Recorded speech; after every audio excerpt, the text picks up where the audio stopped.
You're watching Freedom TV channel, our time. I'm Oleg Borisov. I'll tell you about the top news at this hour right now. Cynical attacks by the Russian Federation Army. Russian troops struck a passenger bus in Nikopol, Dnipropetrovsk region. 3 people were killed and another 16 were injured. This was reported by the Office of the Prosecutor General of Ukraine. They emphasized that the FPV drone attack happened during rush hour, when people were on their way to work. Also this morning, Russian troops used an FPV drone to strike a car in the Zaporizhzhia region. The driver was injured. This was reported by local authorities. As a result of the attack on the village Bolenki, a house was damaged. A man was also injured. This morning, the Chernihiv region also came under attack from Russian drones. Administrative buildings in Pryluki and Novgorod-Seversky were damaged. This was reported by the head of the regional military administration, Vyacheslav Chaus. The blast wave damaged the facades of nearby residential buildings and private vehicles. At this time, information about casualties is being clarified. An 11-year-old boy was killed. 5 more people were injured and hospitalized in moderate condition.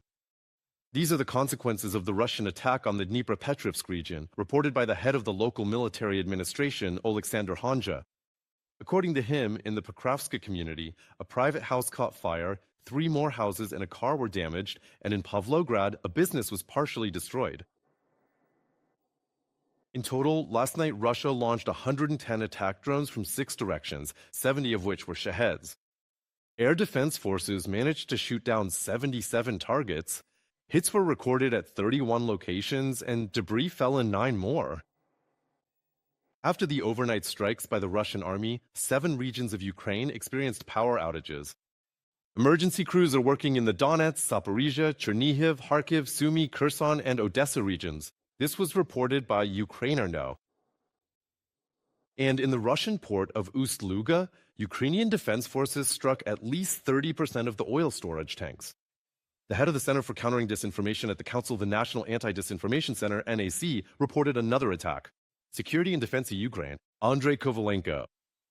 As a reminder, Russia's Baltic port in the Leningrad region was attacked by Ukrainian armed forces drones in March. There were interruptions in oil loading there. According to Bloomberg, based on shipping information, the port resumed operations on April 4th.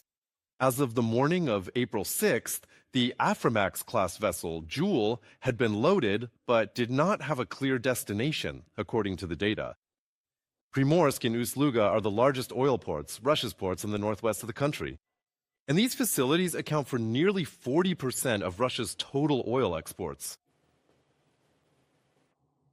Ukraine's ready to stop strikes on Russian energy infrastructure if the Kremlin agrees to do the same.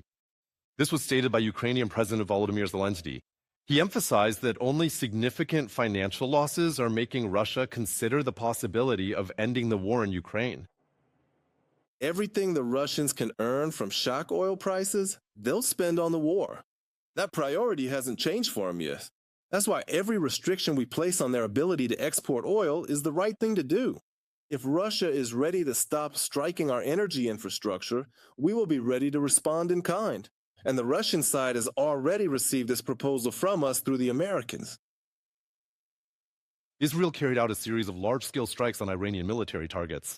According to the Israel Defense Forces, the Air Force attacked several Islamic Revolutionary Guard Corps facilities in Tehran, including the Air Force headquarters. Missile bases, air defense system manufacturing facilities, and a petrochemical plant that produces explosives were also hit.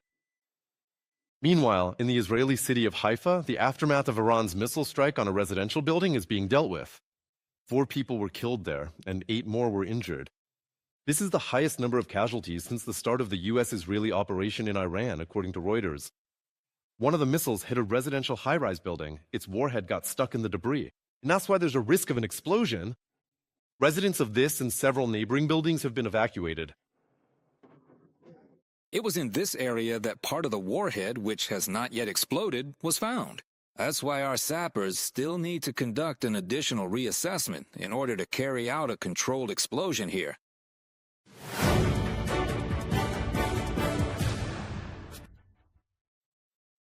In Panama, the Bridge of the Americas has been temporarily closed. This happened after a tanker truck exploded underneath it, according to Reuters. One person was killed and 2 firefighters were injured. Right now, specialized technical teams are inspecting the condition of the bridge's structure. It will not be reopened until the commission has finished its work. This was reported by Panama's Ministry of Public Works. The cause of the fire is still under investigation. The Bridge of the Americas. This is a road bridge that crosses the approach to the Panama Canal from the Pacific Ocean side, providing a link between North and South America. The American spacecraft Orion has completed a flyby of the moon as part of the Artemis II mission and is now returning to Earth, according to NASA. This is the first crewed flight into deep space since 1970. Back then, during the American Apollo mission, humans set foot on the moon for the first time and made history. This time, during the nearly 7-hour flyby, the spacecraft conducted scientific research and photographed more than 30 objects. On the surface of the moon, for the first time, astronauts explored its far side from a higher and wider vantage point than previous American Apollo missions. According to NASA, the Orion spacecraft will return to Earth April 10th. When we were on the far side of the moon and lost contact with Earth, everyone understood what was happening, and it was a momentous event. We watched as the Earth disappeared, but we were so focused on our scientific work and had so much faith in the reliability of our spacecraft, so much trust in mission control, that we were completely calm. We just did our job and did our best. We tried to collect scientific data as well as possible while we were on the far side of the moon, and we were simply thrilled by this event in our lives. He still has to learn, and that's exactly why we want to ensure our permanent presence on the moon, to organize everything, to understand, to find answers, even to questions we don't yet know how to ask, let alone the ones we already have. And then, to plan a mission that will allow us to do that. So it's really about opening the door and getting ready to go. But thanks to all the space programs that came before, the International Space Station and the Artemis program, we hope we're laying the foundation that will prepare us for the future when we begin the journey to Mars. Subscribe to UATV English and stay updated on the most important events, top news from Ukraine and all over the world, in-depth analysis, exclusive reports and interviews, all on hand in our channel. Join our community of viewers and stay tuned.